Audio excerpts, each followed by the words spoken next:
أستغفر الله رب البرايا أستغفر الله من الخطايا. Bismillahirrahmanirrahim. Assalamualaikum warahmatullahi wabarakatuh. Alhamdulillah rabbil alamin wal aqibatu lil muttaqin ala umuri dunya waddin. Asyhadu an la ilaha illallah wa asyhadu anna sayyidana Muhammadan abduhu wa rasuluhu wa nusalli wa nusallim ala habibil karim sayyidina Mustafa sallallahu alaihi wasallam wa ala alihi wa ashabihi wa man tabi'ahum bi ihsanin ila yaumiddin. Subhanaka la ilma lana illa ma 'allamtana innaka antal alimul hakim. Rabbi shrah li sadri wa yassir li amri wa hlul 'uqdatam min lisani yafqahu qawli. Bismillahi ma sya'allah la yasuqul khaira ila Allah ma sya'allah la yasrifu su'a ila Allah ma sya'allah ma kana min ni'matin fa min Allahi ma sya'allah wa la haula wa la quwwata illa billah al-aliyyil azim. Amma ba'du. Yang saya hormati tuan pengacara majlis, mana dah? Saya pun ada pantun juga, nak jawab pantun ni. 2-3 kucing berlari, semua kucing penat. Habis. Senang dekat tu ya.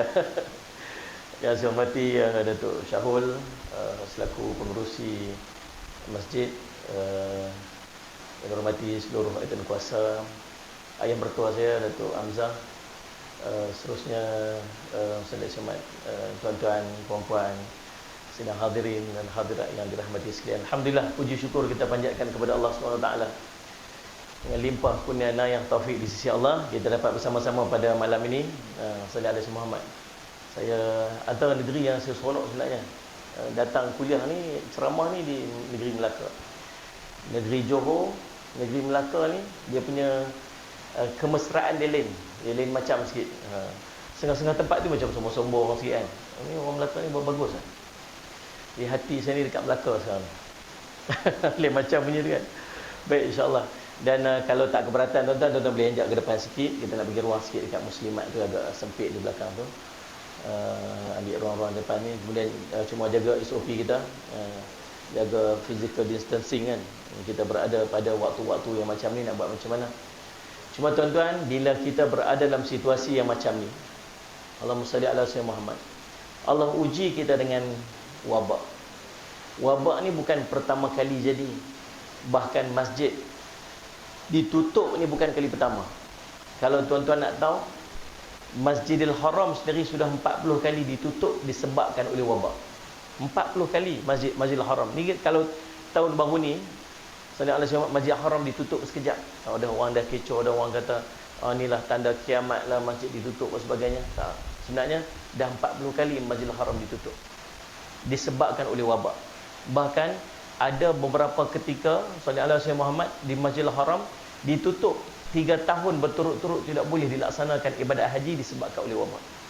Kita tahun ni sallallahu alaihi Muhammad walaupun ada wabak, tetapi subhanallah sallallahu alaihi Muhammad masih juga dibuka untuk urusan haji walaupun dengan jumlah yang sangat minimum. Kita di Malaysia ni pun macam itulah keadaan dia. Hari tu 3 bulan tak boleh pergi masjid. Oh subhanallah, marah dia, tulis dekat dalam Facebook lah ni lah macam ni macam tu, macam ni macam tu. Buka-buka masjid, dia yang tak datang. Nak cerita macam itulah sifat kita tuan-tuan. Sebab benda bila tak boleh. Sebab tu tuan-tuan, apa saja yang jadi dalam kehidupan kita, macam mana kita nak menilai hikmah di sebalik. Apa saja tuan-tuan, saya nak ajak tuan-tuan beberapa perkara. Sekarang ni kita mau tak mau, suka tak suka, kita berhadapan dengan wabak yang macam ni. Mau tak mau, suka tak suka, kita akan berhadapan dengan dia. Allahumma salli ala sayyidina Muhammad. Cuma macam mana kita nak menangani dia? Yang akhir zaman tuan-tuan nak buat macam mana? Tadi duduk makan, Allahumma salli ala sayyidina Muhammad. Isteri saya kata apa? Oh, masa cepat sungguh. Cepat sungguh timing ni. Sehari-hari ni macam cepat sangat. Akhir zaman. Nabi SAW sebut akhir zaman ni sallallahu alaihi Muhammad, kamu akan merasa hari kamu pendek-pendek. Nabi sebut, dan kita ni dipilih oleh Allah duduk pada waktu ni. Waktu yang kita rasa masa pendek, setahun macam sebulan. Sebulan rasa macam seminggu. Seminggu rasa macam sehari. Sehari rasa macam sejam. sejam rasa macam Allah Muhammad Nabi gambarkan macam apa? Macam percikan api. Sekejap je kok habis. Tuan-tuan, sallallahu alaihi wasallam. Allah takdirkan kita duduk zaman ni yang para sahabat semua tak berani nak duduk zaman ni. Mata sa'ah ya Rasulullah. Bila nak kiamat ya Rasulullah? Sahabat tanya Nabi SAW. Nabi SAW tanya, kamu tanya tentang kiamat, apakah persediaan kamu untuk berhadapan dengan kiamat? Kenapa para sahabat selalu tanya bila nak kiamat, bila nak kiamat? Sebab para sahabat takut mereka dipilih oleh Allah duduk pada waktu yang Nabi SAW sebut zaman fitan, zaman fitnah. Yang fitnah ini sangat dahsyat sehingga kan subhanallah Nabi ibaratkan macam apa? Macam semut yang hitam duduk atas batu yang hitam pada malam yang gelap. Semut tu ada. Cuma sampai tak rasa macam ada semut dekat situ. Masing-masing tenggelam dalam fitnah sehingga kata dia tak tahu kata dia duduk dalam fitnah. Semua orang kata ni salah ni. Tak, dia cakap dia betul. Kita Allah takdirkan kita duduk pada zaman ni. Tuan-tuan, akhir zaman ni dia ada 5 fasa Nabi SAW sebut. Akhir zaman dia ada 5 fasa. Bermula akhir zaman disebut sebagai akhir zaman yang last ni bermula dengan kelahiran Nabi SAW. Kelahiran Nabi SAW itu tanda kiamat yang pertama. Bila Nabi SAW lahir saja itu tanda kiamat. Maksud bila Nabi SAW lahir kita sudah berada di akhir zaman. Nabi SAW sebut, Allahumma salli ala Muhammad, aku nak dibandingkan dengan nabi-nabi terdahulu macam waktu asar. Dengan maksud kita ni last, maghrib tu kiamat. Sebab kita ni kira perkiraan hari kita ni mula maghrib kan. Nabi dah asar. Zaman Nabi SAW dulu Nabi kata ni asar dah. Asar. Kita ni dah dekat mana entahlah. Entah nak maghrib sangat dah ni. Saya sebut Nabi sebut ni aku dengan kiamat ni macam ni. Macam ni. Maksudnya apa? Hampir sangat. Yang keduanya tidak ada apa-apa yang menghalang di antara keduanya. Takkan ada apa-apa dah. Takkan ada nabi yang lain, takkan ada syariat yang lain, tak nak. Sallallahu alaihi Nabi dengan kiamat macam ni je. Maksudnya Allah takdirkan kita duduk pada zaman tu. Cumanya dalam banyak-banyak fasa akhir zaman ni kita duduk pada bahagian mana? Bahagian mana akhir zaman? Hadis riwayat Imam Ahmad, Nabi SAW cerita 5 fasa akhir zaman. Fasa yang pertama akhir zaman Nabi kata fasa an-nubuwah. Apa maksud an-nubuwah? Zaman kenabian. Zaman Nabi SAW bersama dengan para sahabat. Zaman ni zaman paling cantik, zaman paling indah. Para sahabat kalau apa masalah boleh rujuk direct dengan Nabi SAW. Nabi boleh beritahu yang ni tak boleh, yang ni tak boleh. Zaman paling cantik, zaman paling indah dan zaman paling mencabar, zaman Nabi nak bawa Islam. Yang pertama, fasa an-nubuwah. Habis fasa an-nubuwah sekitar 23 tahun, 10 tahun, 13 tahun di Mekah, 10 tahun di Madinah, fasa nubuwah. Wafat Nabi SAW, masuk fasa kedua. Fasa kedua nama khilafah ala manhaj an-nubuwah. Khilafah satu bentuk pemerintahan berdasarkan kepada sistem kenabian. Waktu tu pemerintahan dia sama macam pemerintahan Nabi. Sistem dia sama macam sistem Nabi. Dia panggil zaman khulafa ar-rasyidin. Yang 4. Sayyidina Ali Muhammad, Sayyidina Abu Bakar, Sayyidina Umar, Sayyidina Osman, Sayyidina Ali, dan campur lagi seorang, Sayyidina Hasan bin Ali bin Abi Talib radhiyallahu anhuma yang memerintah sekitar 6 bulan. Habis Sayyidina Ali Muhammad dan serah jawatan kepada Muawiyah. 6 bulan saja Sayyidina Hasan pegang. Sekitar jumlah total zaman yang ni disebut sebagai 30 tahun. Nabi SAW sebut dalam satu riwayat 30 tahun.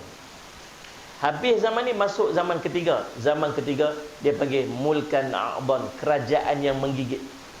Tadi disebut khilafah, yang ni disebut mulkan.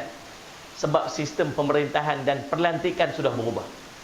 Zaman khilafah dilantik daripada kalangan orang tu untuk memerintah. Siapa yang paling bertakwa, siapa yang paling taat pada Allah, orang-orang yang soleh diangkat jadi pemerintah. Masuk zaman mulkan ni, Abdan ni, kerajaan menggigit dia panggil. Sebab apa? Sebab pemerintahan itu digigit. Dia tak mau lepas. Turun pada anak, turun pada cucu, dia panggil inherit, dia panggil sultaniyah. Dan sallallahu alaihi wasallam. Nah, bermula bila? Bermula pada zaman pemerintahan Sayyidina Muawiyah radhiyallahu anhu. Tuan, zaman tu yang kedua kita menggigit juga pasal apa? Menggigit juga dengan maksud zaman tu dia orang nak buat macam zaman Khulafa' ar-Rasyidin tu. nak beramal, nak memerintah macam zaman Nabi, tapi fitnah dah besar. Tuan-tuan cuba bayangkan kalau tuan-tuan duduk pada zaman tu. Zaman tu berlaku satu perang. Perang di antara siapa? Perang ni nama perang Jamal. Zaman perang unta. Perang Jamal. Perang Jamal di antara siapa? Di antara Sayyidina Aisyah radhiyallahu anha dengan kelompok Sayyidina Ali. Kelompok Sayyidina Aisyah radhiyallahu anha, kelompok yang lagi satu lawan dengan kelompok yang menyokong Sayyidina Ali. Kalau tuan-tuan duduk zaman tu, tuan-tuan nak sokong siapa? Kalau tuan-tuan duduk zaman tu, tuan-tuan nak sokong siapa? Tuan-tuan nak sokong Sayyidina Ali. Gamak tak tuan-tuan cakap kata Sayyidina Aisyah tu salah? Isteri Nabi. Yang Nabi dapat perintah untuk berkahwin dengan Aisyah, malaikat Jibril bawa gambar Sayyidina Aisyah radhiyallahu dibalut dengan kain Allahumma salli alaihi sutra daripada syurga, tunjuk gambar Sayyidina Aisyah radhiyallahu anha. Siapa berani kata Sayyidina Aisyah tu salah? Sallallahu alaihi Muhammad. Sayyidina Aisyah yang difitnah dan Allah clearkan nama dia, turun ayat Al-Quran sampai isteri Nabi SAW yang lain cemburu sebab Aisyah satu-satunya isteri Nabi SAW yang mendapat pengiktirafan. Ada ayat khusus cerita membersihkan nama dia bertuduh fitnah. Siapa berani kata Sayyidina Aisyah salah? Sayyidina Aisyah ummahatul mukminin. Salah seorang daripada ummul mukminin. Sallallahu alaihi Muhammad. Apa ni ummul mukminin pula Ustaz Jamal? Ummul mukminin, ibu kepada seluruh orang mukmin. Siapa berani kata Sayyidina Aisyah salah? Ataupun kalau tuan-tuan duduk belah Sayyidina Aisyah, siapa berani kata Sayyidina Ali salah? Salah seorang sahabat yang dijamin syurga, pemuda syurga, sampai digelar dia karramallahu wajah. Apa maksud karramallahu wajah? Dia orang lain semua kita panggil apa? Radhiyallahu anhu, Sayyidina Abu Hurairah radhiyallahu anhu, Ibnu Mas'ud radhiyallahu anhu, Sayyidina Umar radhiyallahu anhu. Mai Sayyidina Ali karramallahu wajah. Sebab wajah tak pernah sujud untuk menyembah Tuhan yang lain sebelum daripada masuk Islam. Siapa berani kata Sayyidina Ali salah? Maksudnya, tuan-tuan boleh bayang tak fitnah waktu tu macam mana? Bayang tak fitnah waktu tu? Tuan-tuan tahu sekarang lagi dahsyat fitnah pada waktu tu. Zaman sekarang ni zaman kemuncak fitnah. Bila mula fitnah ni? Bila mula pecahnya pintu fitnah ni? Pecah pintu fitnah ni bermula pada zaman Sayyidina Umar radhiyallahu anhu. Huzaifah Al-Yamani radhiyallahu anhu. Dia ni penyimpan besar, penyimpan mohor besar rahsia-rahsia Nabi SAW. Kan? Saudara Muhammad. Siapa nama apa? Nama apa? Nama Huzaifah Al-Yamani radhiyallahu anhu. Nak tahu cerita tentang siapa orang munafik, kita tanya kat dia. Dia ada list senarai orang munafik. Semua rahsia-rahsia yang ada si Nabi, Huzaifah Al-Yamani tahu. Lepas Nabi SAW wafat, siapa pergi tanya? Sayyidina Umar pergi tanya Huzaifah Al-Yamani. Wahai Huzaifah, dalam kalangan orang munafik itu ada tak nama saya? Siapa tanya ni? Sayyidina Umar. Sayyidina Umar yang Nabi SAW kata apa? Kalau ada Nabi lepas aku, Umar orang ni. Itu pun dia takut termasuk daripada kelompok orang munafik. Waktu Sayyidina Umar nak wafat kena tikam dengan Abu Lu'lu'ah Al-Majusi waktu tengah nak solat subuh. Allahu Akbar. Abu Lu'lu'ah keluar daripada saf, ambil tu pisau yang ada 3 mata tu kan, tikam dekat sini, terkeluar perut dia. Sayyidina Umar radhiyallahu anhu, waktu dia tengah nazak tu, anak dia Abdullah pangku atas paha, letak atas paha. Dia tersedar daripada pengsan dia tengok-tengok, dia dibaring atas paha Sayyidina Umar, Abdullah bin Umar radhiyallahu anhu, anak dia. Dia cepat-cepat turunkan kepala dia, letak atas tanah. Dia kata, wahai Abdullah. Dia kata, ayah baringlah kat atas ni. Dia kata, wahai Abdullah, dia kata, kalau Allah takdirkan aku ni ahli neraka, aku tak mau kepala aku ahli neraka duduk atas paha kamu, wahai Umar. Abdullah bin Umar. Nak cerita Rasulullah, dia yang Nabi yang termasuk daripada 10 sahabat dijamin syurga pun takut masuk neraka. Dia kata, kalau semua orang yang Allah takdirkan semua orang masuk syurga dan seorang saja masuk neraka, aku takut aku orang tu. Nak cerita Sayyidina Umar radhiyallahu anhu. Dan kalau semua orang masuk neraka kecuali seorangnya, semua orang masuk neraka kecuali seorang, aku takut aku bukan orang tu. Tu Sayyidina Umar radhiyallahu anhu, tuan-tuan, itu pun dia takut dia jadi ahli neraka. Kan? Kalau kita lah ada ustaz mana main ceramah hari tu, dia tengok muka Datuk Syahul. Saya ada seorang juga kawan nama Syahul Hamid. Dia masuk pencetus ummah. PU Syahul. Salih alaihi waktu tu Haji Zakaria tak pengerusi kita nama Syahul Hamid. Wah, kata ni orang hebat ni. Ni Salih alaihi Muhammad. Kalau dekat Pulau Pinang, dekat bangunan flat tu satu tu, kita panggil Syahul Hamid, separuh turun. Dia cerita, oh Syahul Hamid ni famous orang kat sana. Tuan-tuan, Salih alaihi Muhammad. Tuan-tuan, kalau ada ustaz mana main ceramah, kita tengok tu Haji. Tengok duk renung muka kita.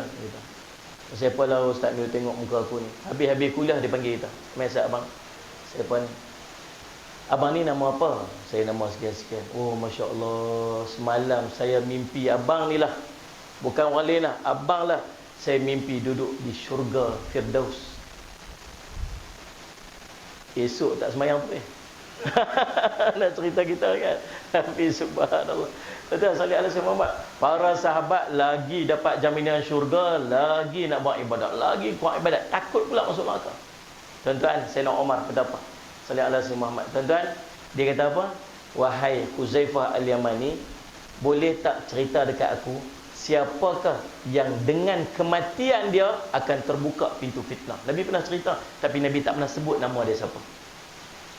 Dengan mati dia ni akan terbuka, pecah pintu fitnah. Nabi tak kata terbuka, Nabi kata pecah. Kalau buka boleh tutup balik, kalau pecah tak boleh tutup lah. Siapakah orang tu? Huzaifah Al-Yamani, Nabi dah wafat dah, boleh cerita. Siapa orang tu? Umar radhiyallahu anhu. So bila Sayyidina Umar wafat, lepas pada tu fitnah ceramuk lah. Orang murtad ramai, Sayyidina alaihi Muhammad. Nah, berperang sama-sama orang Islam. Kelompok ni di kalangan orang Islam. Sampai tuan-tuan Sayyidina Muawiyah radhiyallahu an dengan Sayyidina Hasan radhiyallahu an. Sayyidina Hasan pergi serah tampuk kuasa tu, walaupun kuasa tu jadi hak dia, tapi serah kepada Sayyidina Muawiyah radhiyallahu an sebab tak mau orang Islam bergaduh sama-sama Islam. Nabi kata, cucu aku ni dia akan menjadi Allahumma salli alaihi Muhammad, penyatu kepada dua kelompok besar yang bertelaga. Sungguh benar kata Nabi, berlaku pada zaman Muawiyah radhiyallahu anhu. Fitnah. Sekarang ni tuan-tuan, fitnah daripada zaman Sayyidina Umar tu, snowballing, tahu snowball? Snowball daripada kecil tu besar. Sampai kita duduk sekarang ni, kita duduk pada zaman kemuncak fitnah. Tuan-tuan nak cerita apa? Orang Islam sama-sama orang Islam bergaduh, ada tak? Ada. Kita sama-sama kita bergaduh. Mayang elok aja sebelah-sebelah. Bagi salam, assalamualaikum warahmatullahi, salam sejahtera ke atas kamu dengan apa ni Allah, rahmat daripada Allah. Boleh ni assalamualaikum warahmatullahi, salam sejahtera dengan rahmat daripada Allah. Orang tu pun bagi salam, keluar salam apa semua, keluar budak masjid gaduh kat depan. Dia fitnah. Sangat semua. Tak cerita lagi dekat negara Arab. Semua orang kata dia mujahidin. Sangat Muhammad. Orang ni kata sangat Muhammad dia mujahidin, orang ni kata dia mujahidin. Ada satu tempat di Syria tu, Allahumma salli ala sayyidina Muhammad.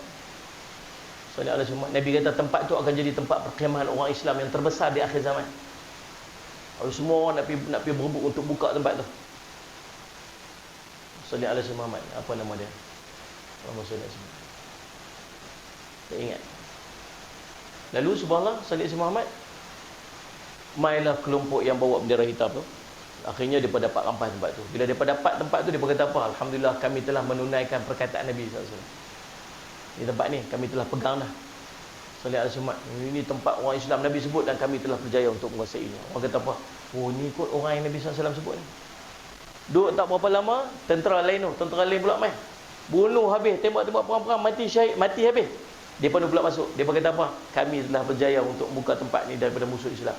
Kita kata, yang lu pun pegang Quran, yang ni pun pegang Quran. Yang ni duduk kata, ni tengok ni, kami kelompok kami ni orang syahid. Dia ni pun kata kelompok kami orang syahid. Tuan-tuan, semua muslimat nak cerita. Tuan-tuan boleh bayang tak suasana waktu tu macam mana?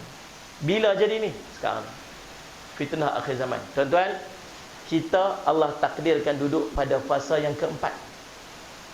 Fasa ketiga tadi, fasa mulkan Jabariyah. Mulkan Abdul, kerajaan gigit. Ulama kata, habis kerajaan ni, habis pada Allahumma salli ala sayyidina Muhammad dengan tumbangnya kerajaan Uthmaniyah Turki. Habis tahun 1924. Habis naik kerajaan baru, kerajaan mulkan jabariyah, kerajaan yang memaksa. Kerajaan yang memaksa. Nabi sebut, apa kerajaan masa ni? Bahasa kita ni orang tampoi ni. Salih Muhammad. Dia panggil apa? Diktator. Diktator. Kerajaan diktator. Nabi sebut bila? Suruh 40 tahun dulu kerajaan yang memaksa. Tuan-tuan, salih alaihi Muhammad. Waktu ni, salih alaihi Muhammad, akan habis. Zaman ni akan habis dengan masuk fasa kelima. Fasa kelima ni apa? Fasa kelima dia panggil khilafah ala manhaj an-nubuwah. Itu nak perasan tak? Dengar tak nama dia? Khilafah ala manhaj an-nubuwah. Fasa ke berapa saya ingat? Fasa ke berapa? Fasa kedua tu ni. Dia akan balik seperti fasa yang kedua. Bila habisnya fasa yang keempat ni, fasa kelima dia macam fasa kedua. Indahnya pemerintahan, cantiknya tenangnya, seronoknya, amannya. Bila waktu tu diperintah oleh Nabi Isa alaihi salam. Fasa kelima. Jadi kita duduk fasa ke berapa? Fasa keempat. Kalau Nabi Isa dah memerintah, maksudnya apa yang berlaku sebelum Nabi Isa muncul? Siapa tahu? Dajjal akan muncul. Mustahil tak Dajjal muncul waktu kita tengah ada ni? Mustahil tak? Tak mustahil, tuan-tuan. Saya pernah forum dengan Allahumma salli ala Sayyidina Muhammad, Allahumma salli ala Sayyidina Muhammad, Syekh Imran Hussein. Dia ni memang duk buat pakar kajian tentang akhir zaman. Dia kata tidak mustahil pada zaman kamu ni kamu akan menyaksikan Dajjal dengan mata-mata kepala kamu sendiri. Sebab mau tak mau, suka tak suka, kita mau duduk pada zaman dia. Duduk pada zaman dia. Dia boleh muncul anytime, tuan-tuan. Dajjal ni benda dah ada dah, bukan tak ada lagi. Dajjal ni dah ada dah. Dia duduk zaman Nabi SAW, dia ada dah. Dia sebut Al-Masih. Al-Masih ni maksud panjang. Al-Masih maksud panjang. Siapa yang usia panjang? 2 baik, 2 jahat. Ya Allah takdirkan panjang usia ni 2 baik, 2 jahat. 2 baik Nabi Isa dengan Allahumma salli ala Sayyidina Muhammad. Bukan. Nabi Khidir. Nabi Khidir. 2 jahat Dajjal dengan syaitan, dengan iblis. Ya Allah panjangkan usia ni. Panjang salli ala Sayyidina Muhammad. Waktu zaman Nabi SAW, seorang sahabat pernah berjumpa dah dengan dia. Nama dia Abu Ruqayyah Tamim Ad-Dari radhiyallahu anhu. Dia pergi terempas dekat satu pulau, dia punya kapal dia pecah, dampar di satu pulau, pergi masuk kat pulau tu, jumpa dengan seorang lelaki-lelaki, badan dia besar, dia kata aku tak pernah tengok orang besar macam ni. Jadi dipasung kepala dia, lehernya dengan tangan dia, kaki dipasung daripada lutut sampai ke buku lali dia dengan besi, duduk ni. Badan besar dia kata. Kamu siapa dia? Kami orang Arab yang datang semua, saudara semua. Kamu tu siapa? Kamu akan tahu tentang aku sebentar lagi. Hadis sahih riwayat Muslim. Panjang cerita. Panjang hadis. Dia kata, kamu akan tahu tentang aku sebentar lagi. Tanya ada siapa? Dia kata, boleh aku tahu tak apa yang telah berlaku di Bisan? Bisan. Apakah masih ada pohon kurma? Dia kata, pohon kurmanya masih ada. Sebentar lagi pohon kurmanya akan habis. Saya pernah sampai Bisan ni, kat Palestin. Utara Palestin dekat dengan sempadan Jordan. Pernah sampai dah.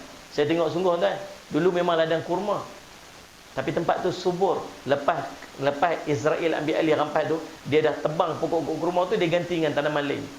Dia tanam pisang, dia tanam burtukal, oren, dia tanam macam-macam pokok. Dia buang pokok kurma. Tinggallah pokok kurma sikit-sikit. Itu pun pokok kurma tu baru-baru ni tahun 2000 berapa dah, dia dah dimakan ulat. Maksudnya dah nak macam nak tik satu. Yang kedua dia kata Tasik Tobariah kering. Tasik Tobariah. Saya pun dah sampai dah Tasik Tobariah tu, Palestin. Turun sendiri tengok tuan. Sungguh daripada tebing tu turun jalan kaki sampai bawah tu. Dah kering dah. Bukan kering tak ada air langsung, ada. Tapi duduk bawah paras bahaya dah. Dah tinggal pulau-pulau sikit-sikit kat tengah. Jadi pulau lah kat tengah. Dia cuba nak refill balik, tak boleh refill lah. Dia kering. Tanda kiamat. Nak muncul Dajjal, dia kata dia sebentar lagi akan kering.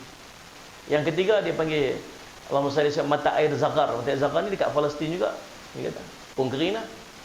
Yang keempat, dia utuskan seorang Nabi. Seorang lelaki yang mengaku dia Nabi. Ada tak orang ni? Ada.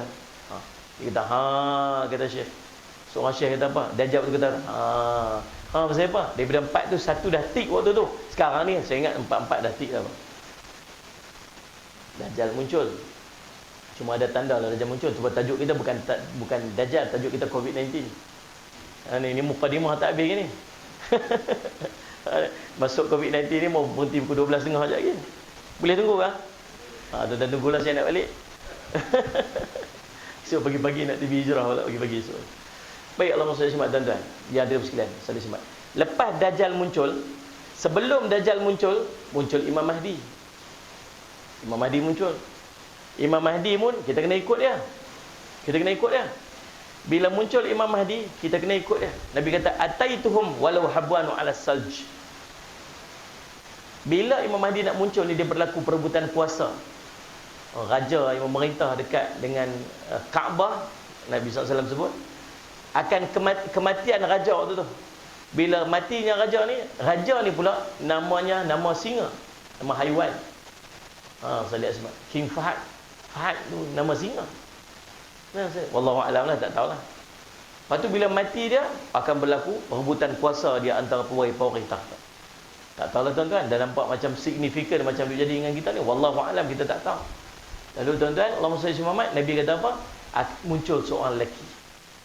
Muncul seorang lelaki daripada timur. Timur boleh jadi belah kita tuan-tuan. Timur ni boleh jadi belah kita juga, belah timur tu. Kan? Cuma tuan-tuan jangan duk merasa saya kot. Tahu. Sebab the best thing about Imam Mahdi ni tuan-tuan, sallallahu alaihi Muhammad, dia Allah ubah dia satu malam ya. Sebab tu antara orang yang paling kuat melawan Imam Mahdi ni siapa? Ialah orang yang rapat dengan dia. Tuan-tuan boleh bayang tak? Semalam dia orang lain, hari ni dia jadi Imam Mahdi. Cuma dia tak mengaku Imam Mahdi lah. Kalau dia ada orang mengaku Imam Mahdi, itu confirm bukan Imam Mahdi. Sebab Imam Mahdi tak mengaku kata dia Imam Mahdi. Melainkan memang nama dia Mahdi, tapi goreng macam kuih tiaw. Tapi tak jadi imam. Kata tolak dia imam, okey, dia jadi Imam Mahdi. Nak salih ala semua. Sebab kampung saya tuan-tuan, dia nama dia Imam Syafi'i. Faham ni? Lepas tu ada orang tak puas hati dengan dia, pecat dia. Kita tengok Imam Syafi'i pun kena pecat. Tuan-tuan salih ala Muhammad. Cerita Allah SWT. Jadi Imam Mahdi ni tuan-tuan, dia Allah ubah dia satu malam ya. Allah bagi ilmu, Allah bagi hikmah, berubah dalam satu malam. Tuan-tuan boleh bayang tak kita tengah-tengah duduk kuliah macam ni, tiba-tiba ada seorang, ada satu grup mai apa berhenti di jalan apa, panggil Assalamualaikum, nak masuk cakap Ustaz. Kita pun panggil masuk ya, dia pun pegang mikrofon, dia kata Assalamualaikum warahmatullahi wabarakatuh. Tuan-tuan para jemaah Masjid Tampoi, saya nak beritahu bersama dengan kita ini Imam Mahdi. Kita pun tengok, ini kawan Facebook aku. Ini kawan Facebook ni, friend Facebook ni, cari-cari tengok betul friend Facebook. Duk kerja kilang sekali tu ni. Tuan-tuan boleh bayang tak? Maka dialah nanti akan jadi orang yang paling kuat sekali menentang. Aku kenal dia ni. Dia ni. Dia faham tuan-tuan? Tapi dia dipanggil fitnah, ujian. Sebab tu akhir zaman tuan-tuan kena dekat dengan alim ulama. Dekat dengan alim ulama. Jangan jauh daripada alim ulama. Dia Allah bagi dekat depa ni hikmah, Allah bagi depa pengetahuan yang kita tak ada. Dia kenal, kalau lah tok guru kita, alim ulama kita kata apa, nu Imam Mahdi dah muncul lah, kita ikut dia, kita pegang tangan dia, kita ikut dia. Kita sendiri tak tahu tuan-tuan, fitnah sangat besar sekarang ni. Fitnah sangat besar. Sebab ni belum mai Dajjal lagi, ini baru yang ni je. Ini baru fitnah Imam Mahdi je. Lepas tu Dajjal muncul. Lepas Imam Mahdi muncul, Dajjal muncul. Bila Dajjal muncul tuan-tuan, Dajjal akan keliling dunia 40 hari. 40 hari dia pergi semua tempat. Tak ada tempat yang dia tak pergi, melainkan semua sampai. Tuan-tuan jangan kata apa, kampung Tampoi ni dia tak sampai ke Ustaz, kot dia set-set wis tu sampai dekat Tampoi Johor ke apa. Kampung ni pun dia sampai tuan-tuan. Cuma masalahnya, bila dia sampai, tuan-tuan akan dapat dua option. Dua option ni saja. Apa dia? Tuan-tuan ikut dia, ataupun tuan-tuan tak mau ikut dia. Kalau tuan-tuan ikut dia, tuan-tuan akan dapat segala nikmat. Tuan-tuan, kita hanya kena kurung di rumah 3 bulan Itu pun macam-macam komplain kan. Waktu zaman Dajjal muncul, kita langsung tak ada makan. Langsung makan tak ada. Hujan tak turun setahun. Kering kontang. Dan sallallahu alaihi Muhammad. Kita rumah kita tak ada elektrik pun tak boleh tidur malam lah. Anda boleh bayang tak? Waktu tu elektrik tak ada, makan tak ada. Kita negara kita ni dia panggil hidroelektrik yang kita pakai. Hujan tak turun setahun, kering kontang. Kita punya empangan semua kering. Elektrik tak ada. Saya duduk Yaman, setiap hari ada 4 jam, 5 jam je ada elektrik, lain tak ada elektrik. Kadang-kadang 3 hari tak ada elektrik. Kalau 3 hari tak ada elektrik, habis phone tak boleh pakai dah, laptop tak boleh pakai dah, lost communication dah.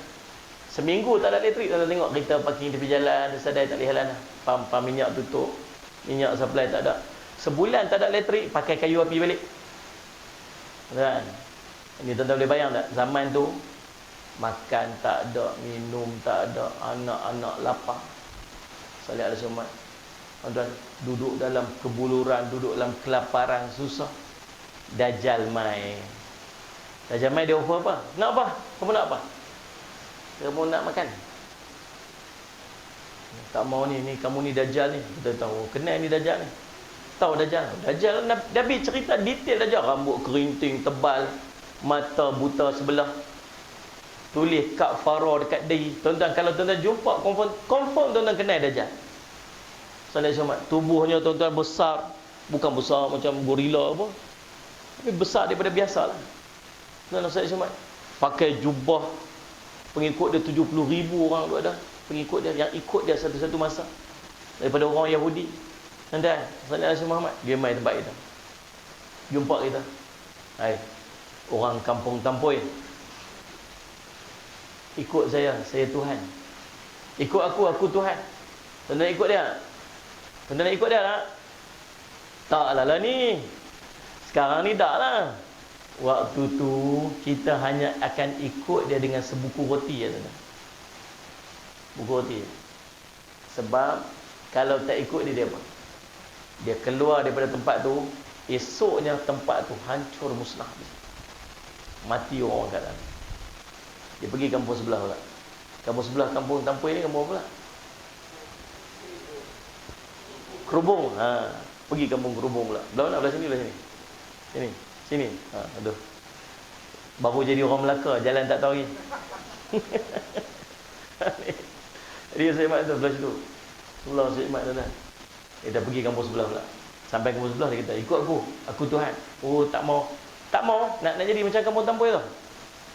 Dia macam tu. Tak mati. Tak kesian anak-anak ni. Tak kesian anak-anak ni. Kamu nak apa? Kamu lapar. Kamu nak makan. Dia bawa bergunung roti tu kan dia bagi. Pada Nabi Muhammad. Kamu nak apa? Tak hujan. Waktu tu juga turun hujan. Tuan-tuan, Allah bersemat. Waktu tu semua tunduk, dah mula angkat kepala. Dah mula terkenal dengan fitnah Dajjal. Dan kita harus semak. Takutnya antara fitnah terbesar yang akan berlangsung atau berlaku di akhir zaman ialah fitnah Dajjal. Tu nak kita nak azan dulu. Azan dulu. Azan ah? Terus je. Okey. Bos kata on. Kita ikut ya. Nak menjawabnya dia. Kan? Baik, Allahumma salli ala tuan. Dajjal. Allahumma salli ala Muhammad. Dia akan bawa dua tuan. Dajjal ni. Allahumma salli ala Muhammad. Dia bawa api dengan air. Dia bawa api dengan satu air macam sungai. Nabi kata, kalau kamu jumpa dia, dia bawa api, ketahuilah itulah apa ni sungai, air. Yang sungai itu, yang air itu, itulah api. Kamu pergi dekat api itu, kamu pejam mata, kamu hirup dia. Kata Nabi SAW. Tuan-tuan dengar saya sebut ni, hadis sahih ni. Kalau jumpa api dengan air tu buat apa? Pergi dekat api, sembang. Sembang bukan main. Pergi kat api Ustaz. Pergi tengok. Mai duduk depan kita orang panas, dengan duduk berasa panas tu, dengan bunyi meletup-letup api tu. Waktu tu yang mana? Sebab tu dia panggil ujian iman. Nabi SAW cerita tuan-tuan dengan mulut dia. Yang kita nampak tu apa yang zahir di mata kita. Dan saya takut yang tu kalah dah kat situ, kalah. Allah Rabbi, fitnah akhir zaman. Nama dia Dajjal. Lepas Dajjal muncul, sallallahu alaihi wasallam tuan-tuan, dan akan muncul pula siapa? Nabi Isa alaihissalam. Nabi Isa turun, dia Dajjal lari pada Nabi Isa sebab dia tahu dia akan mati dengan Nabi Isa alaihissalam. Nabi Isa turun dekat Syria, dekat Damsyik. Dia berjumpa dengan Dajjal ni, bertembung aja. Dajjal dah mencair macam garam yang kena air. Cair. Lepas tu Nabi Isa. Bila Nabi Isa dah Dajjal mati, Dajjal dah mati, mai pula Ya'juj Ma'juj.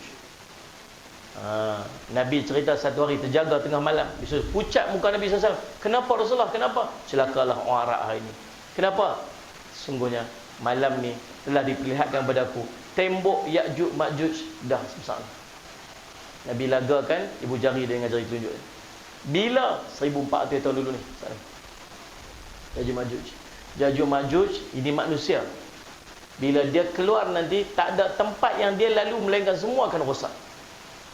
Semua akan rosak. Nabi Isa, Allah tak perintah Nabi Isa untuk lawan Ya'juj Ma'juj. Allah perintah Nabi Isa untuk bawa pengikut dia lari daripada Ya'juj Ma'juj. Dia duduk di satu bukit, sembunyi di belakang bukit. Doa pada Allah, ya Allah tolonglah bantuan, ya Allah berikanlah bantuan. Lalu Allah turunkan bantuan dengan wabak. Jadi penyakit macam ulat-ulat kecil yang melekat di leher-leher binatang, Nabi SAW cerita. Jadi wabak habis mati semua Ya'juj Ma'juj. Tak ada di tanah ni melainkan semua bangkai Ya'juj Ma'juj belakang. Kemudian Allah turunkan binatang burung yang lehernya panjang ni, makan-makan dia patuk. Dan binatang-binatang yang disembunyikan, yang sembunyi bersama dengan orang mukmin tu, semua akan keluar dan bangkai-bangkai Ya'juj Ma'juj itu jadi makanan dia. Lepas daripada tu baru Nabi Isa memerintah. Tuan-tuan, saya duduk cerita ni berapa minit ni, tuan-tuan boleh bayang betapa havoc-nya waktu tu. Betapa kecohnya waktu tu. Dia bermula daripada fitnah-fitnah yang berlaku pada masa sekarang ni sampai kepada sempurnanya tanda-tanda kecil kiamat, akan masuk tanda besar kiamat. Start saja tanda besar kiamat, dia seperti mana sallallahu alaihi Muhammad, biji tasbih tu terputus tadi dah tu, rum jatuh, maksud dia akan next. Tuan-tuan, Allah sallallahu Muhammad. Nah, kita Allah takdirkan suka tak suka duduk pada fasa keempat, fasa yang tak mustahil kita melihat Dajjal. Boleh faham tak? Tuan-tuan, tu fasa sebab tajuk dia akhir zaman. Tajuk dia akhir zaman. Masuklah tajuk COVID-19 yang berlaku di akhir zaman. Ini baru masuk tajuk dia. Tadi mukadimah aja. Tuan-tuan, bila Allah jadikan kepada kita ni wabak ni, tuan-tuan, Allahumma salli ala sayyidina Muhammad, Allah nak kita muhasabah diri dan cuba untuk mencari hikmah di sebalik apa yang berlaku. Yang pertama, tuan-tuan, apa yang jadi dalam hidup kita ni, tolong jangan point finger pada orang. Islam tak ajak macam tu. Kita ni cepat sangat tunding jari ke orang. Ni orang ni punya pasal lah, ni orang ni punya pasal lah, ni orang ni punya pasal lah. Tuan-tuan, sallallahu alaihi Muhammad, memang dia perbuat kajian berasal daripada Wuhan, dekat China lah. Tapi boleh tak agaknya kalau Allah nak pelihara negara kita ni daripada kena wabak tu? Rasa boleh tak? Boleh. Semua dengan kudrat dan iradat di sisi Allah. Ni hari tu rasa macam lega dah sikit, lega. Oh dah tinggal 7, oh tinggal 8. Oh semua dah seronok dah. Oh keluar semua dah tak pakai mask dah. Keluar semua dah boleh salam dah. Oh boleh seronok. Oh balik mai Siva Gangga. Siva Gangga balik. Habis semua tu berselerak pula Siva Gangga. Kita kata apa? Ni Pak Long ni punya pasal lah ni. Duk kuarantin apa pakai apa semua, pergi makan nasi kandang pula lah. Habis berselerak pula kat sana. Kita duk tunjuk point finger sana, point finger sana. Mai pula ni apa semua? Oh, ada yang kata apa Ustaz Muhammad? Ni, Allahumma salli alaihi tuan-tuan, tahu pasal apa yang jadi wabak kat kita ni? Ni ada abang tu seorang pergi pakai kain telekung kat Mekah itu ni. Macam tak faham macam bagaimana. Takkan dah sebut nama aku. Abang kan dia punya IC dia lelaki-lelaki, kata bekas mufti hari tu, mufti wilayah. Dia pergi check ni. Lelaki-lelaki pergi pakai kain telekung pergi dekat Kaabah kata apa. Dia ni lah cabar Allah, dia kata apa? Turunlah bala, dia kata begitu. Kalau aku salah, Allah turun bala kat aku. Amboi sebut cakap macam tu senang, dia kata. Sekali turun semua orang kena. Kita duk kata apa? Dia punya pasal, dia punya pasal, dia punya pasal. Allahumma salli ala Sayyidina Muhammad. Dan tuan, Allahumma salli ala Sayyidina Muhammad. Tapi cuba tengok, mungkin tak? Boleh jadi tak apa yang berlaku ni bukan sebab orang, tapi sebab kita? Kan? Jangan duk berasa macam kita ni baik sangat. Saya baik Ustaz, saya di AJK masjid. Semenjak jadi AJK masjid ni Ustaz, kira tak ada dosa saya buat. Oh, saya imam bukan main. Kalau saya si Muhammad lagi tak berasa berdosa, itu menunjukkan dia sedang tenggelam dalam dosa. Tuan-tuan, satu hari Nabi Musa AS dengan kaum dia, kisah ni tercatat dalam kitab At-Tawwabun karangan Imam Abu Qudamah Al-Maqdisi rahimahullah ta'ala. Satu hari kaum Nabi Musa ditimpa kemarau. Kemarau sangat teruk. Tak ada makan, tak ada minum. Tuan-tuan faham ke saya cakap bahasa utara ni? Tak boleh faham? Faham? Tuan-tuan tak faham, tuan-tuan angguk-angguk buat faham sudahlah. Boleh faham kan? Kan saya cakap Jerman. Tak payah tuan-tuan nak try cakap macam tuan-tuan tak edit. Orang kata buruk sangat bunyi Ustaz. Ini tuan-tuan Allahumma salli ala Sayyidina Muhammad. Berimpulah semua orang 70,000 dalam kitab bercerita. 70,000. Dalam 70,000 tu tuan-tuan, Allahumma salli ala Sayyidina Muhammad, semua pekat pergi berjumpa Nabi Musa AS. Wahai Musa, tolonglah minta pada Allah agar Allah turunkan balik hujan. Turun hujan. Lalu Allahumma salli ala Sayyidina Muhammad, apa kata Nabi Musa? Musa, baik. Kita berhimpun tempat, kita nak buat istisqa. Istisqa ni, sunat istisqa ni apa dia? Minta hujan. Jangan salah pula sebut sunat istikharah. Tu lain. Istikharah tu lain. Ada seorang tu dia kata apa? Alhamdulillah kami bersama dengan rakyat di tempat kami telah beramai-ramai berhimpun untuk mohon hujan dengan melaksanakan sunat istikharah. Salah typo error. Tuan-tuan, Allah SWT berhimpun ramai-ramai. Nabi Musa pun doa, ya Allah, Engkau turunkanlah hujan. Dengan rahmat-Mu ya Allah, Engkau turunkanlah kembali hujan. Semua orang susah ni. Lalu Allah kata kepada Nabi Musa AS, wahai Musa, sesungguhnya rahmat Allah ini tertahan. Rahmat Allah ini tertahan disebabkan ada seorang dalam 70,000 ni dia kekal buat maksiat.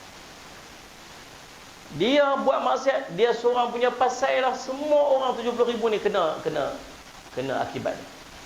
Kalau dia boleh keluar daripada kelompok ni, keluar dia, maka rahmat akan kembali turun. Dalam Nabi Musa Nabi Musa kata, ya Allah, macam mana aku nak beritahu ni, orang ramai sangat ni, macam mana aku nak sampaikan? Kamu cakap je Musa, aku yang akan sampaikan. Musa pun katalah, tuan-tuan sekalian, sungguhnya dalam ramai-ramai kita ada seorang buat dosa. Dia ni lah punya pasal. 40 tahun dia buat dosa, dia lah punya pasal yang rahmat Allah tak turun. Saya minta orang tu dengan rendah dirinya, tolong keluar pada sini. Dalam ramai-ramai itu ada seorang dia berasa macam kata kat dia. Dia rasa macam kata kat dia. Dia kata, Allah, bukan orang lain dah aku lah ni. Dia tengok kiri kanan, dia tengok, Allah, ni semua orang susah ni pasal aku ni. Nak keluar tak gamak. Kau bayang dia keluar tuan. Minta lalu, tumpah lalu, selamat. Selamat sementara nak keluar. Allah, ya Allah. Saudara semua, macam mana aku nak buat ni? Macam mana aku nak buat ni? Taubat. Angkat tangan, ya Allah, ampun dosa aku, ya Allah, ampun. Dia menangis, menyesal dengan apa yang dia buat. 40 tahun tenggelam dosa. Tiba-tiba tuan-tuan, awan pun datang. Awan. Hujan turun. Nabi Musa kata, ya Allah, tadi kau kata ada seorang yang kekal buat dosa, dan sebab dia hujan tak turun, aku tak nampak seorang pun keluar daripada kelompok ni. Apa yang telah berlaku? Allah kata apa? Sungguh dia telah bertaubat daripada dosanya dan aku ampunkan dosanya. Real tuan-tuan. 40 tahun buat dosa, satu taubat dia. Allah ampun terus, rahmat Allah kembali turun. Nabi Musa kata apa? Ya Allah, boleh tak aku nak kenal siapa orang tu? Orang ni orang hebat ni. 40 tahun buat dosa, satu je pengampunan. Allah ampun semua dosa dia, rahmat turun. Boleh tak aku nak kenal orang tu? Apa Allah kata kepada Musa? Wahai Musa, sungguhnya ketika dia melakukan dosa hari itu aku sembunyikan. Apatah lagi ketika dia bertaubat, lagilah aku nak sembunyikan. Apa pengajaran kita boleh ambil daripada kisah? Yang pertama, tuan-tuan, kadang-kadang yang berlaku adalah disebabkan oleh kesilapan kita sendiri. sehingga orang lain pun menanggung akibat ni. Sallallahu alaihi wasallam. Orang lain kena akibat pasal kita. Tuan-tuan, jangan anggap kecil dosa-dosa kecil. Kecil je kot, kecil je kot. Entah yang kecil itulah yang Allah marah sangat. Faham tak ni? Jangan pula anggap kecil kebajikan kecil. Sallallahu alaihi wasallam. Mungkin dengan yang kecil itulah yang Allah sayang sangat, yang Allah redha sangat sampai dia dapat masuk syurga Allah. Faham dah Sallallahu alaihi wasallam? Tuan-tuan, mungkin ada benda salah yang kita buat ni yang menyebabkan kampung kita jadi macam ni, negara kita jadi macam ni. Stop pointing fingers to others. Waktu ni masa untuk kita muhasabah diri kita. Aku yang salah ni, aku yang buat ni, aku kena taubat ni, aku minta ampun pada Allah, aku nak kena jadi orang baik ni. Dan boleh jadi juga mungkin dengan Allah terima taubat kita ni, Allah bersihkan kita dua orang. Faham tak ni? Cukup tundi jari ke orang. Ni dia pun ni punya pasal lah, ni dia punya pasal lah, ni tak hati lah, ni tak hati lah, ni buat tu lah, ni salah, ni salah. Semua tunjuk ke orang, satu pun tak kena kat dia. Muhasabah diri. Yang kedua tuan-tuan, Allahumma salli ala sayyidina Muhammad. Dalam kisah ni apa ni? Allahumma salli ala sayyidina Muhammad. Bila berlakunya sesuatu dalam kehidupan kita, pergi cari orang yang dekat dengan Allah untuk minta nasihat, untuk bimbing, untuk minta doa kepada kita. Tolong doakan kita. Macam mana para waktu tu mereka semua pergi dekat Nabi Musa AS. Kita Nabi Muhammad SAW dah wafat, tak ada. Dengan kita siapa? Alim ulama. Pergi jumpa alim ulama, tutup guru. Sallallahu alaihi Muhammad. Tuan-tuan boleh bayang antara orang yang sangat terkesan waktu PKP, tahu siapa? Ustaz-ustaz kita. Tuan-tuan pernah pergi tanya habaq ni apa tak? Ni tadi apa ni Datuk cerita kat sini ada kuliah-kuliah kita, kuliah-kuliah harian. Waktu PKP semua tak ada kan? Dan ada di kalangan asatizah kita tu, dia harap apa ni? Harap bila dia pergi kuliah ada sikit sumbangan bagi kat dia. Sepanjang 3 bulan langsung tak ada. Tuan dah pernah dengar tak ustaz minta tolong Ustaz bagi bantuan kat saya, tolong Ustaz. Dia pun takkan minta tuan sebab maruh. Kita anak murid kena pemik berat Ustaz dia. Ustaz cukup tak makan? Ustaz ada tak ni makan? Ustaz tak apa? Tuan-tuan, Ustaz Ismail, dia kata, ada kawan saya tuan-tuan, alim, sangat alim. Kami rujuk kat dia. Sampai waktu PKP terpaksa jadi runner. Runner tu, Grab apa semua tu. Sebab tak ada duit nak makan. Saya tak patut seorang guru macam tu. Sedangkan dia ada anak-anak murid yang sangat banyak. Seorang RM5 je chip in kat dia tuan-tuan, hidup dia sempurna. Sebab nak nilai ilmu yang dia bagi kita tuan-tuan, tak terbayar dengan nilai RM5 kita bagi seorang sikit untuk bantu hidup dia. Kita tak pernah kisah, tak pernah ambil tak bapak guru kita. Kesian kat dia mana. Tanya Allah semua. Nah, orang lain minta kan. Orang lain minta, artis minta. Artis minta.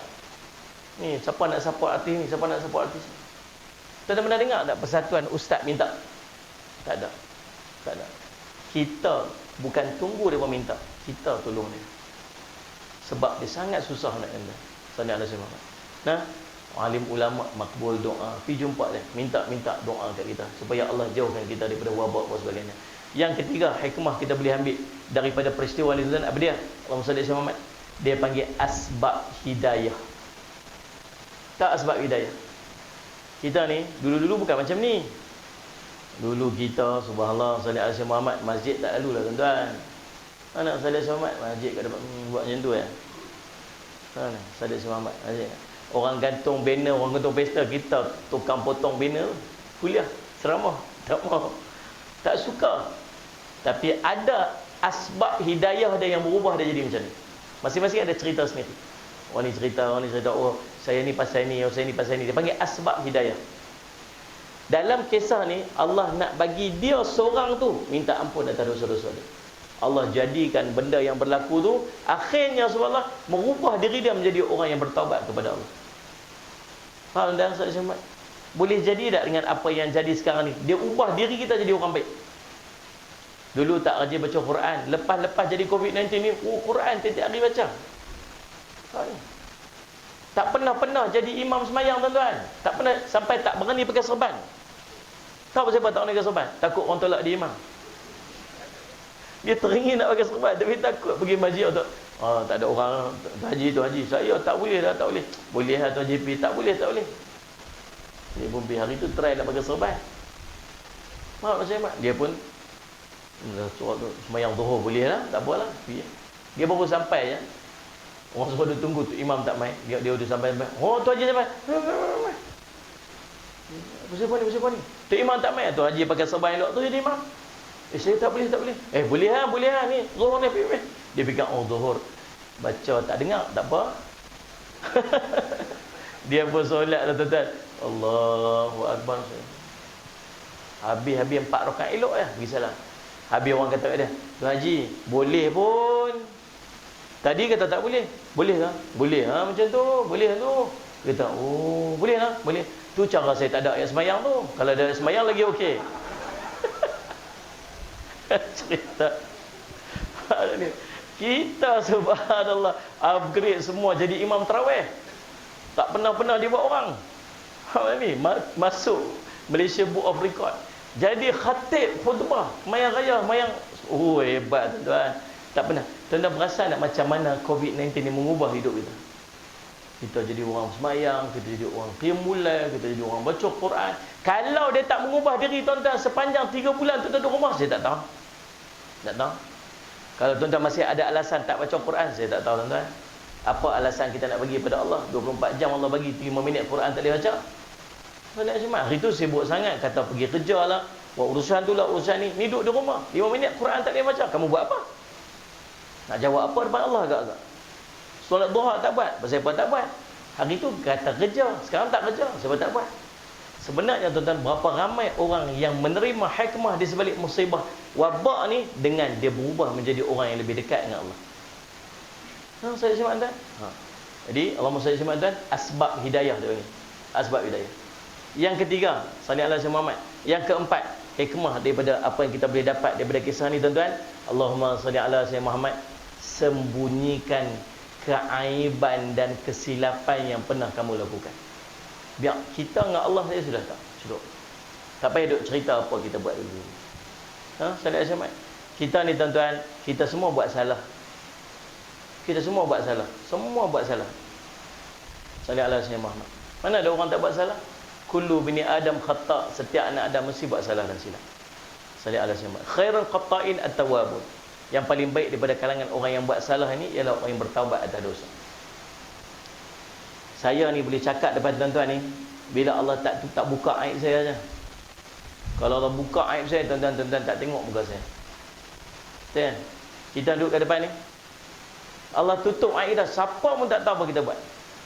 Kalau Allah zahirkan dengan wajah yang hitam, saya ingat kita ni tinted 100% tuan-tuan.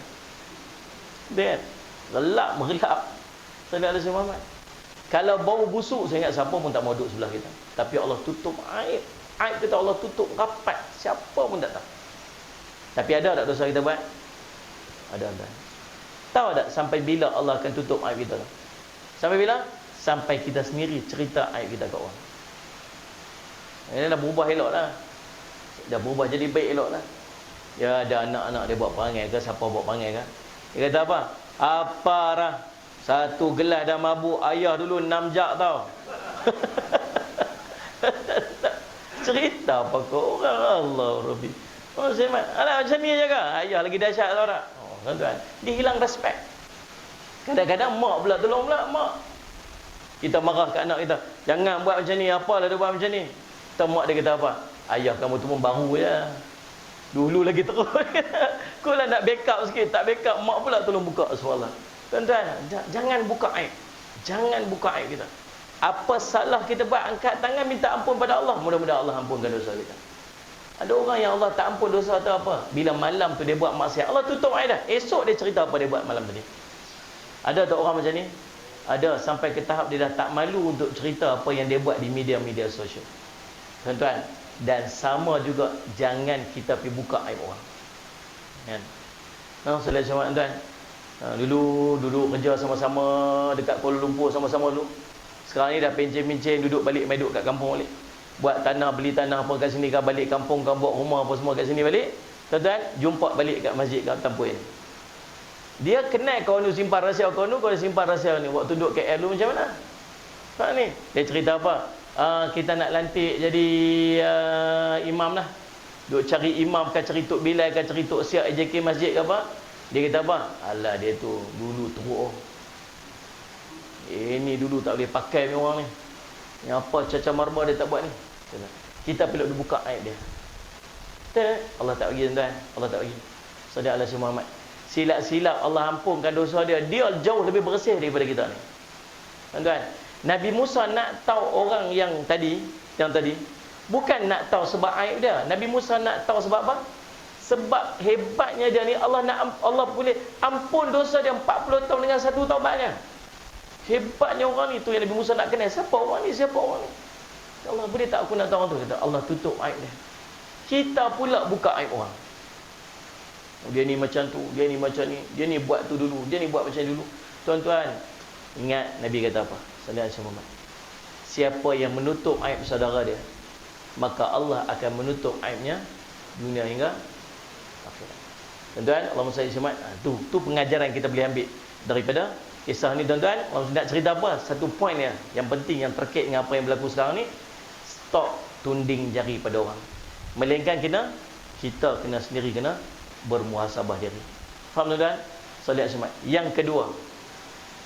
Yang kedua, apa dia? Allahumma salli alaihi wasallam.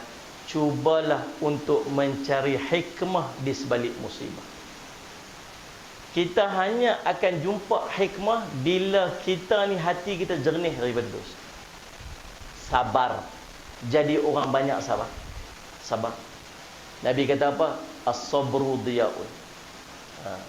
Kita berhenti 5 minit ke? InsyaAllah. Boleh 5 minit ke? Kalau lama-lama sangat kan?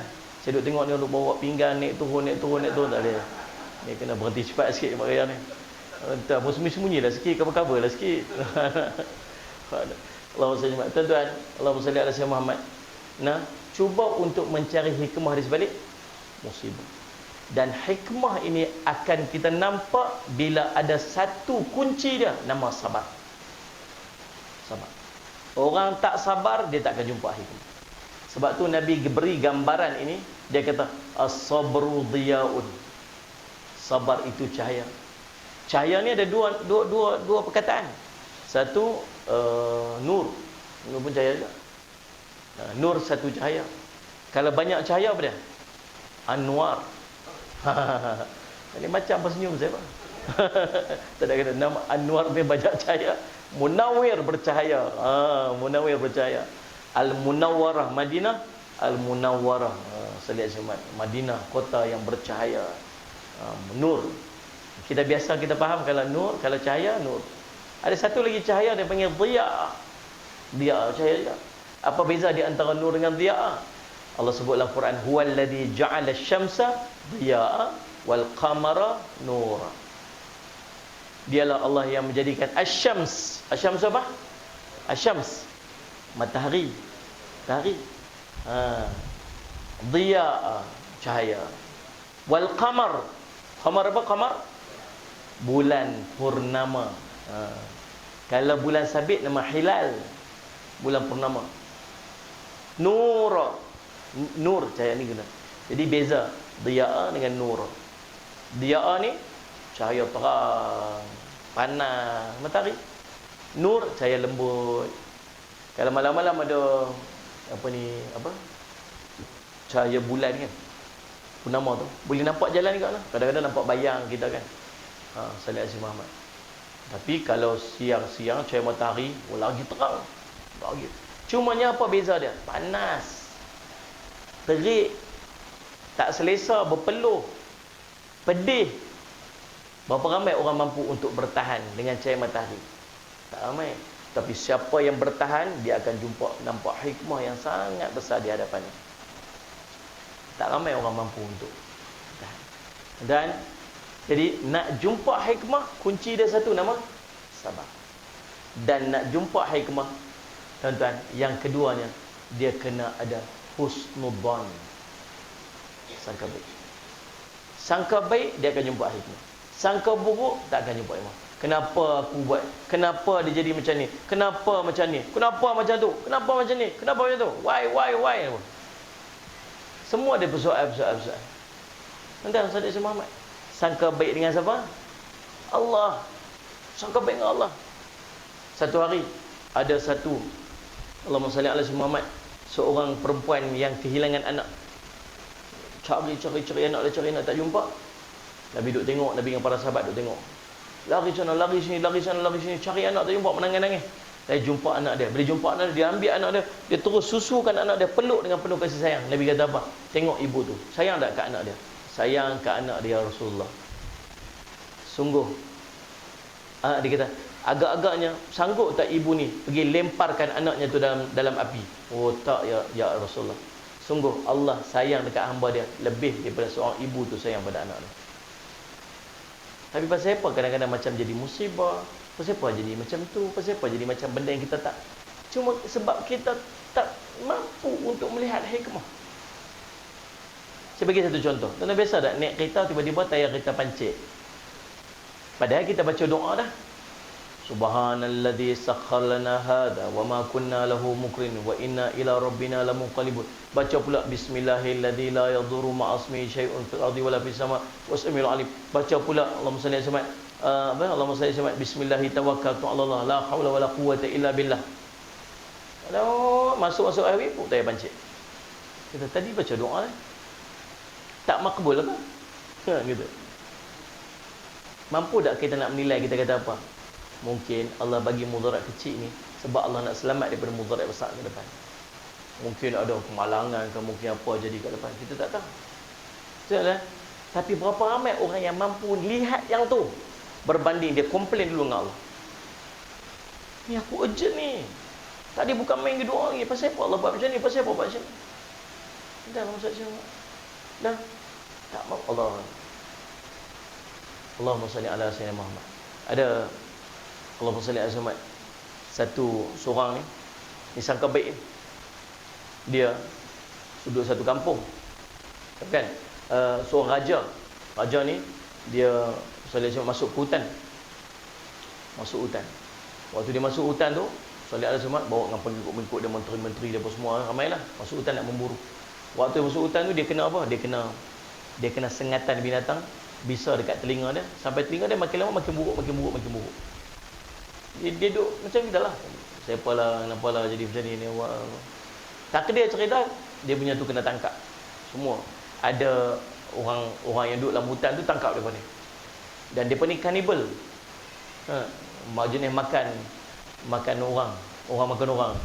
Lepas tu semua kena tangkap, lalu semua dimasak, dipanggang, kecuali dia je raja tak dipanggang. Pasal apa? Dia kata, pasal aku raja apa?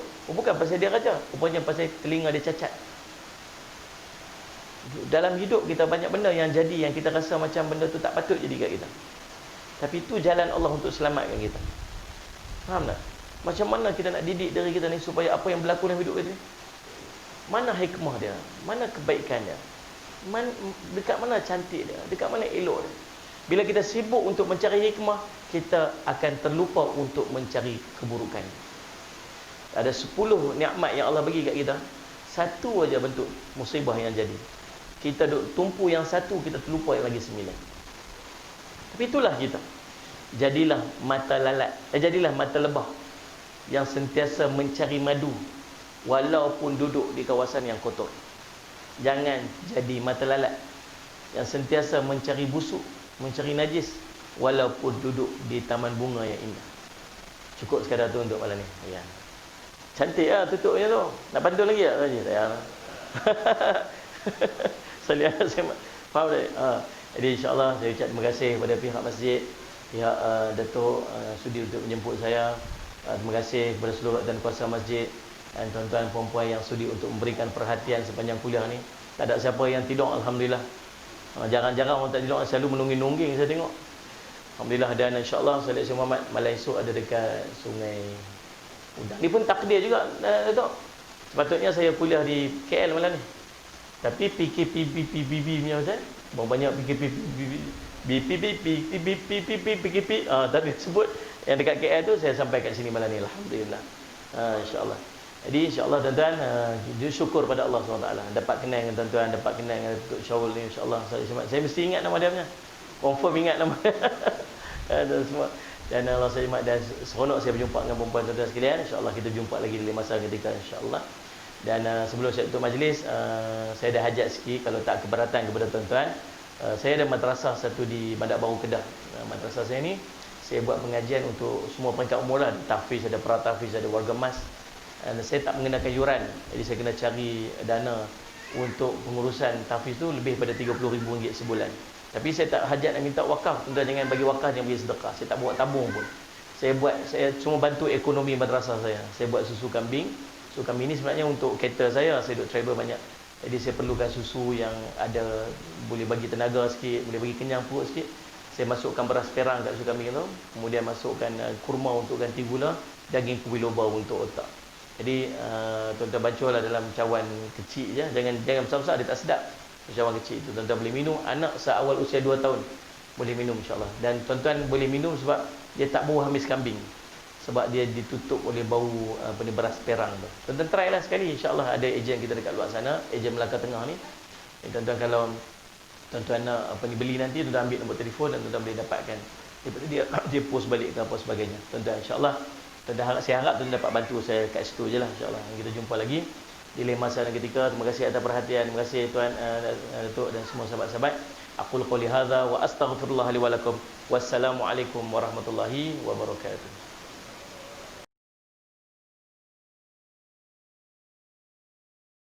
أستغفر الله رب البرايا أستغفر الله من الخطايا